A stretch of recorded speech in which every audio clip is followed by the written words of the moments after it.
I'm not under the default equipment plan since everything is very low operation.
Well, a very good morning to you all and a very warm welcome on board this British Airways service to Tirana today. My name is Liam, it's my pleasure to be your in-flight manager.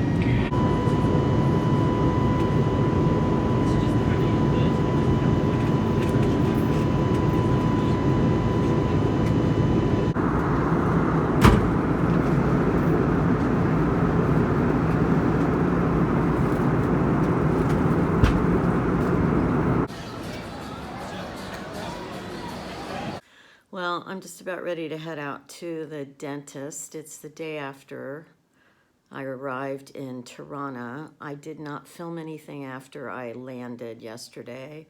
It was all very much a blur, all very strange. I'll probably talk more in a live stream about it or on another video, but it's not really what I expected. The place I'm staying, though, the actual, like, it's not really an Airbnb. It was through booking.com, but it's the same idea. Anyway, it's very nice, actually. I have no problems with the actual place. Yeah, it's kind of a culture shock. I'm in culture shock right now. And it's going to be like that for a few days until I figure this out. So anyway, I'm on my way. I'm a little nervous about going to this dental place. I know they speak English, and so that will be fine. But, you know, I have dental fear. So hopefully, I mean, I'm sure they're going to either tell me they have to pull the tooth or they have to or they can do a root canal, or I may have to go back on an antibiotic because I just think something's still brewing in there. It hasn't been a full-fledged abscess symptom since that first week, but it's not been okay. So anyway, we're gonna find out, and I'll be back on here later to tell you what happened at the dentist.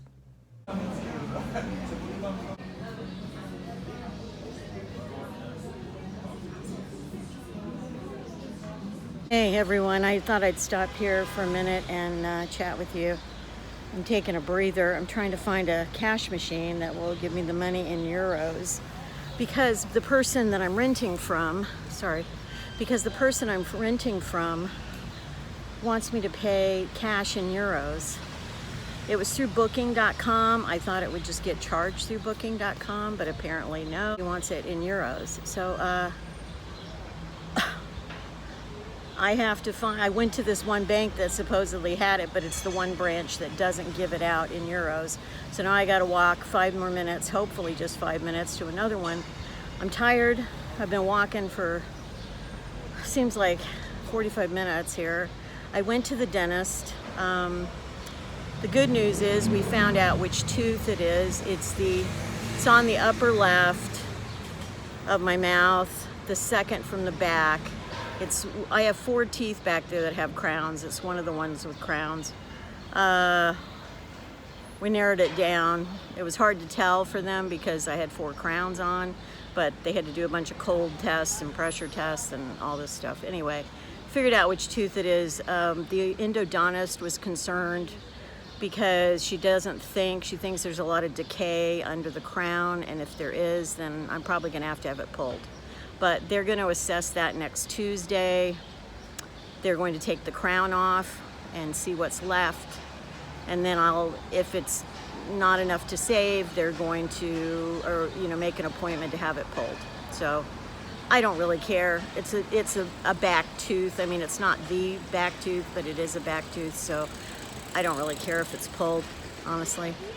So that's the deal. I think there's a very low chance, like 20% maybe, that they can save it with a root canal. So, and it's gonna be cheaper to have it pulled anyway. So it just means I have a couple weeks where I'm gonna have to really take care of it and baby it and make sure, I don't get an infection or any problems after the extraction. So anyway, that's what's happening with that.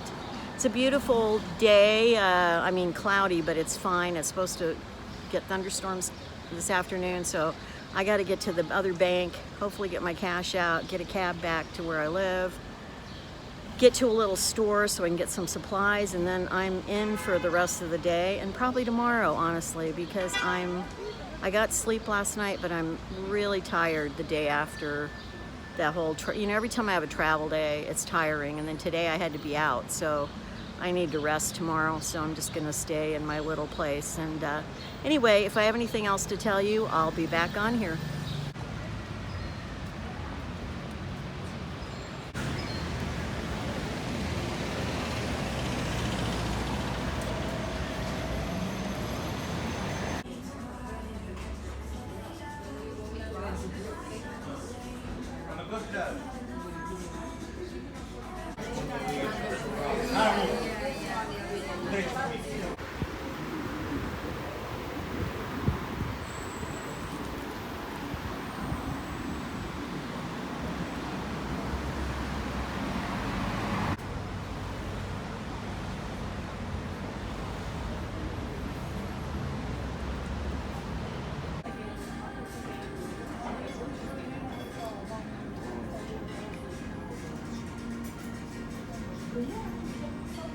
Hey everyone, EG here. So I'm filming this a few days after I got to Tirana, and I'm even filming it after I did my live stream. So I'm going to try to go into more detail about what I talked about in the live stream. I showed you in the footage, not only like the footage of me leaving London and Heathrow, but getting to Tirana. I showed you a couple of different meals I had here. And just a little bit of, what it's like on the street, walking around. So I've really just spent, other than going to the dentist, I've really spent the first few days just trying to acclimate and adjust to my surroundings. As I explained in my live stream, I'm not a person that adjusts easily to a big disruption in my living situation. So if I'm just on a trip, it's different. If I was just on like a 1-week trip or a 2-week trip, I do fine on those things. But if I'm, as I am now, where I've been on the road basically for over 3 months now, it is still a big adjustment when I go to a new place, especially a new place that is so far outside my comfort zone. This is probably the most challenging living situation, and I don't mean the actual place I'm in, because the actual Airbnb type place I'm in is wonderful, and I expect the next 2 places I've booked here will be fine. But it's just, this is a place that's so foreign to me. When I go to Western Europe, it doesn't feel that, it's not as big of a change. It's not as big of a culture shock. It is here. And I'm getting to, I'm getting adjusted. It just takes time for me. I don't do it overnight. It takes days, sometimes a week or two, to really start feeling a little more comfortable where I'm at. And I go out every single day. I do things, I walk around. I go to, today, for instance, after I went and had something to eat for lunch, I went in the little market right next to it, got some food, and then I actually went to a bread store. I mean, a bakery, basically. It's not a bread store, it's a bakery. But the lady spoke no English, and we just communicated with hand signals, and she was very nice, and I smiled. And I noticed that a smile goes a long way here. People tend to, if you smile at them, they smile back. It's kind of that kind of cultural thing, which is really nice. And that's not true everywhere in the world. So it's really nice that it's like that here. And overall, the people have seemed, very nice and very friendly. Even walking along the street, people do make eye contact here, which they didn't really do in France or in the UK. So it's a little bit, my heritage, if you don't know this already, is Italian. I mean, half Italian. And so it's kind of reminds me a little of the Italian side of my family where, you walk along the street and you're making eye contact with people, and you even can smile at people, and it's not that strange. So it kind of reminds me a little of that. Anyway, I just wanted to let you know that I am in the process of adjusting. I think once I get to not my next place, because because I had to change all my plans, that's why I ended up having to stay in 3 different places here, because there is one place I've booked for most of July and August until like the last week of August. But then because I had to last minute add places in June, I had to pick different places. So this place I'm in for 2 weeks, which means by the time you see this, I'm here for about another week and 2 days. And then the next place I'm at for 2 weeks. So that place I think is similar to this place in that it's very modern, looks very clean. It's also a cave. In other words, think I'm on the main floor, and there's not going to be any light coming in, and that's okay. But the third place I'm going is up. It's in a building with an elevator. It's on a higher floor. I'm going to have a little bit of a view. I've got a balcony there. So I think that's going to be much more enjoyable for me. I can see myself, being able to sit out on the balcony and just, kind of look at the view and enjoy that. So anyway, yeah, EG really went out on a limb on this one, though.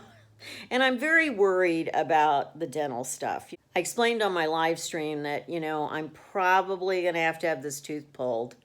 I will find out for sure this week what the endodontist recommends, but pretty sure it's going to have to be pulled. So I'm trying to figure out logistically when to have it pulled, because it's not really causing me any pain or any problem. I mean, I'm not eating on that side, but it's not a big problem, but it could be. I don't really want an abscess to come back. And so I'm just trying to not, but I also, because I have to move where I'm staying, I don't want to, it's just a logistics thing. I know what happens when I get a tooth pulled. Like for a couple of days, I just, especially the day it gets pulled, it's miserable. So I got to make sure I can locate some ice or frozen peas, whatever. I don't know. I haven't been to a larger grocery store yet, so I don't know if I am going to be able to get that. I don't have any ice trays here, so I can't make my own ice. So I haven't seen ice anywhere.